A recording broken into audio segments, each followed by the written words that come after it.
I am now pleased to introduce our first speaker, Dr. Bonnielin Swenor. Dr. Swenor is an epidemiologist and associate professor at the Johns Hopkins Wilmer Eye Institute and the epidemiology department at the Johns Hopkins Bloomberg School of Public Health. She is the founder and director of the Johns Hopkins Disability Health Research Center, which addresses health inequities for people with disabilities and aims to shift the paradigm from living with a disability to thriving with a disability. We are pleased to have Dr. Swenor with us today to share her work and expertise. Dr. Swenor? Thank you so much. I'm really grateful for the opportunity to be a part of this esteemed panel and talk about COVID-19 and the impact it's had on the disability community. Thank you so much for that wonderful introduction. What I'm showing on this slide is some of my contact information, and I'll go back over it at the end in case anyone in the audience wants to connect. So my interest in the impact of COVID-19 on the disability community really started early in the pandemic and stemmed, quite honestly, directly from a personal experience. In March 2020, I began feeling unwell after being exposed to two people who were confirmed positive COVID-19. And when I called my provider to get information on how I could get a COVID-19 test, I was told to go to a drive-through testing site that had been propped up near my home. But as a person with a visual disability myself, I have a degenerative retinal disease that's led me to lose my vision over the past 15 years, and I no longer drive. That suggestion, honestly, was laughable. A drive-through test site is completely inaccessible to me. And so what I'm showing on the slide is an image of an article that I wrote in Stat News about that experience and the ways in which that personal experience early on in the pandemic made me think about my work and pivot really towards the unique ways that the disability community was being impacted by the pandemic. So as I steered my Disability Health Research Center towards looking at the implications of the pandemic on the disability community, it became really clear early that one of the main ways the community was being impacted was around gaps in accessibility. There were clear gaps in access to critical public health information early on, which included lack of ASL interpreters during public health press conferences, or not including alternative text images or descriptions of figures and images, including those pandemic curves which held really valuable information. Those gaps in information access created inequities for the disability community, which quite honestly persisted throughout the pandemic and are persisting today. Additionally, there are, and in many ways still remain, barriers to accessing COVID-19 tests and vaccine for people with many types of disabilities. My story is just one example, but these gaps have ranged from inaccessible testing and vaccine sites for people who are wheelchair users, lack of options to ensure communication and even consent for people who have hearing loss or are deaf, or who have low vision or are blind in vaccine testing sites. Limited spaces in vaccine sites that are inclusive are considering of the needs of people with intellectual and developmental disabilities. There's also been gaps in transportation options to even get to testing and vaccine for people with disabilities. There's also important implications of the social measures that have been put in place during the pandemic, such as limitations in transit options, which I just described, and changes in how we have obtained food, medication, access healthcare, which in some cases have created unintended and insurmountable barriers for people with disabilities during the pandemic. So, for example, someone who's blind cannot tell if others around them are wearing a mask or not, or if they're maintaining the suggested social distancing during the height of the pandemic. That certainly has impacted individuals' ability to stay safe while they're getting food or opportunities to interact with healthcare during the pandemic. These gaps in accessibility have magnified inequities generated by our virtual, physical, and social environments that we live in, but honestly, those inequities have been there before the pandemic. Additionally, there's been limitations in disability data that have affected the pandemic response. So at the outset of the pandemic, most of the data on COVID-19 mortality and infection for people with disabilities was coming from nursing homes, which by definition, everyone in those settings has a disability, or from other congregate care settings where people with disabilities might be living. So in the fall of 2020, approximately 40% of all COVID-19 related mortality was occurring in those settings, in those congregate care and nursing home settings, which is staggering data. It's really important, though, to consider that for the disability community, people in those settings is really just a fraction of the disability population. As was just discussed, there's 61 million, or 1 in 4 Americans who have a disability, and that does not include people living in those congregate care settings. And so while there was clear and real greater risk of COVID-19 severe outcomes for people in congregate care settings, the question was, what about people with disabilities in the community? Well, it turns out we don't do a great job of collecting disability data in a way that's allowed us to robustly track COVID-19 testing, infection, and vaccine rates. To do so, what we really need is disability data collected at each healthcare interaction. In healthcare settings, we routinely collect information on people's age, gender identity, race, ethnicity, but information on disability is usually not collected. There were really very many important calls for better COVID-19 data transparencies from minority groups. But for the disability community, this is not an issue of transparency, it's one of inclusion. We're not a part of core data collection to begin with. And what that has led to is an inability to track outcomes. Collecting disability data and healthcare interactions really is critical for more than just COVID-19. It's important to move the needle on policy for healthcare quality, safety, cost, interactions, much as we've done for other groups. This is going to transcend the pandemic, this call for data. Additionally, there's been unequal COVID-19 data collected and reported on from across disability groups and categories. So as was just described, people with disabilities are a heterogeneous group.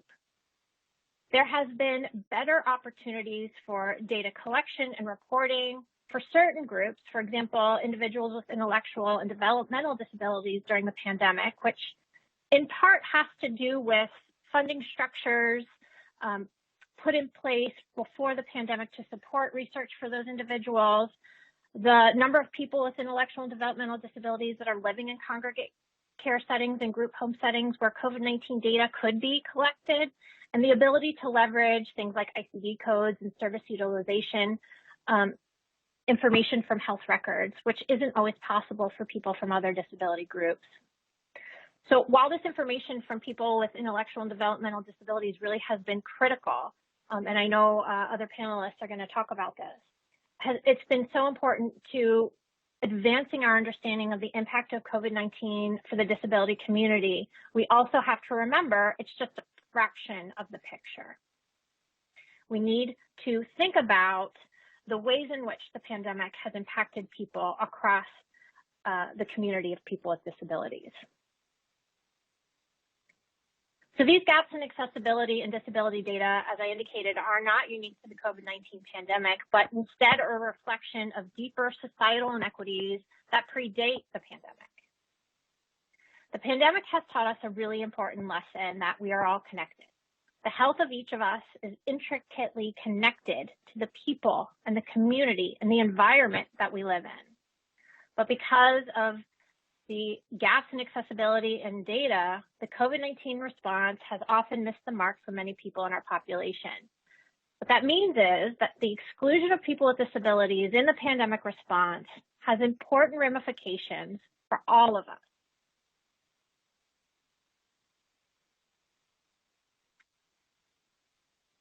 So although these inequities became evident early on in the pandemic, as the vaccine rollout began, we realized those gaps really were persisting.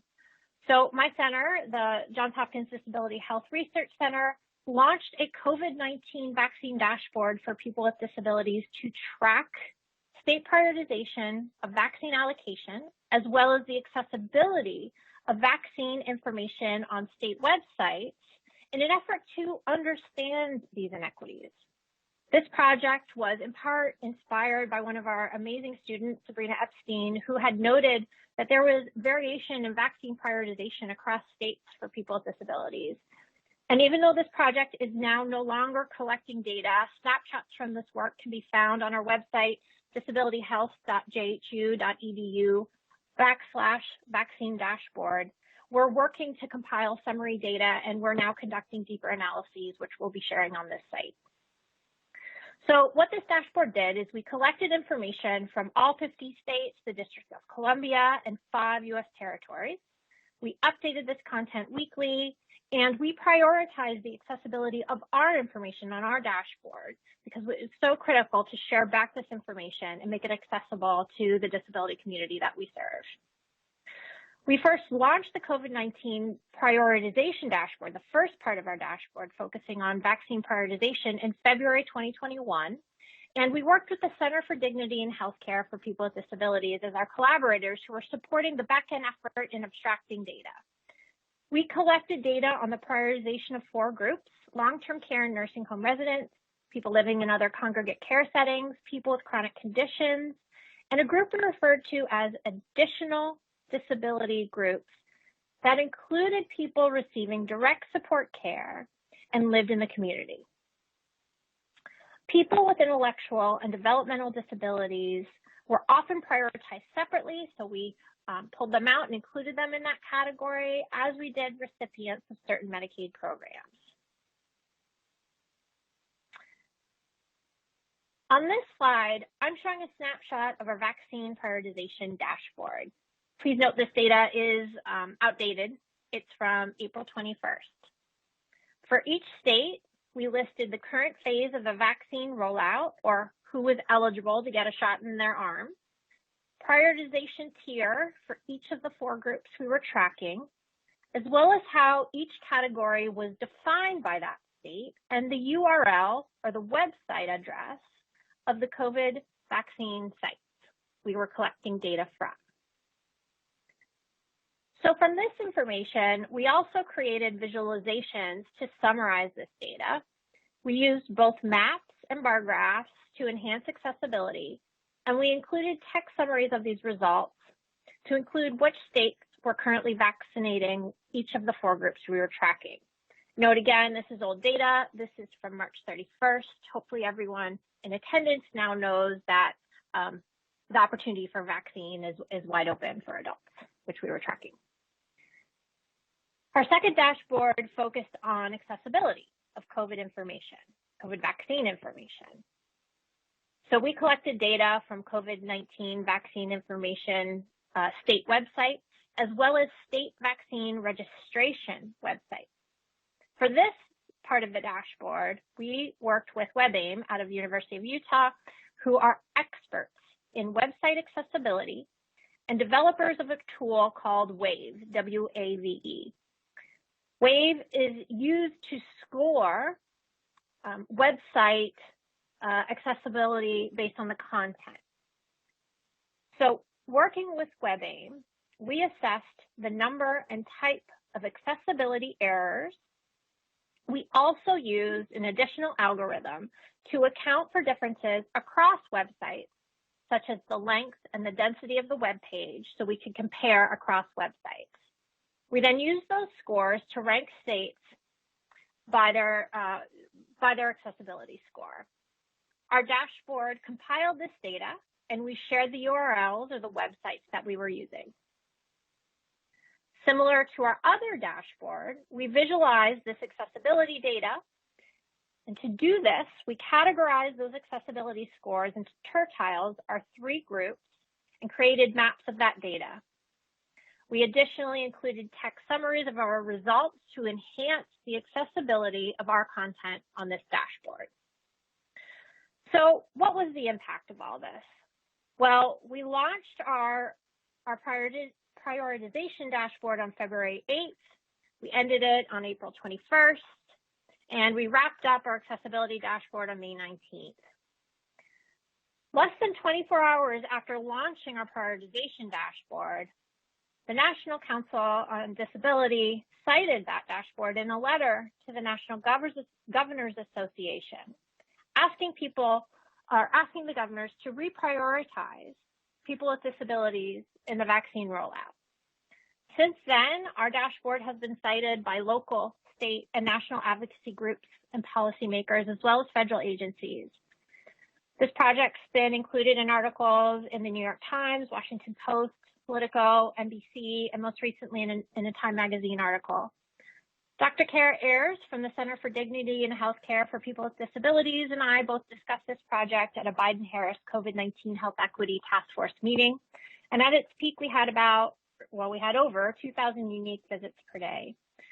I'm honestly astounded by this response. We really didn't anticipate much use at all, to be honest, but it's a clear reflection for the need for this type of data focused on health equity for people with disabilities. And I'll also add that the majority of people working on this project identify as having a disability, myself included. We certainly valued and were focused on starting with the community and ending by giving back to the community. And I think that's also part of the success. So we're now moving to analyze the data we collected in deeper ways, as I indicated, but some best practices and lessons learned have become clear. As we've learned from other minority and marginalized groups, disability research, as I just indicated, should always start by partnering with the communities served, with the disability community. Far too often, disability research moves ahead without ensuring its focus on addressing the most pressing and important issues that community is facing. Disability is the only minority group that anyone can join at any time, and this group intersects all gender, racial, ethnic, economic, and geographic groups, meaning disability is part of all our communities. This project has shown us the need for disability to be included in all efforts to advance health and health equity of our communities. We must also prioritize accessibility. We've learned this lesson many times over, but the pandemic has shown us the implications of neglecting accessibility. It's not just about the disability community. Accessible information, spaces, healthcare, and other aspects of society impact everyone. Think of the broad implications of curb cuts and sidewalks and how the benefit goes far beyond the disability community. As a data scientist, I cannot ignore the urgent need to close disability data gaps. As we say at my center, who counts depends on who is counted. Without disability data, inequities will persist for the disability community. Data is necessary to identify disparities, track change, and advocate for policy. And let me say that includes both quantitative and qualitative data. We truly do need both. We need data that allows us to examine the experiences of people with intersecting identities, such as disabled people from racial and ethnic and gender minority groups, and from people across disability groups and categories. I want to thank my collaborators on this work, the Center for Dignity in Healthcare for People with Disabilities, WebAIM, and special thanks to our funder, without whom none of this work would have been possible, the American Association of People with Disabilities. I'm showing on the slide of ways you can contact me. You can go to our website, disabilityhealth.jhu.edu. You can follow us on Twitter at JHU Disability. Thank you. Great. Thank you so much, Dr. Swenor, for highlighting how the pandemic impacted people with disabilities, including gaps in accessibility and data collection and how that affected the pandemic response, and for sharing your own personal experience and how that impacted your work.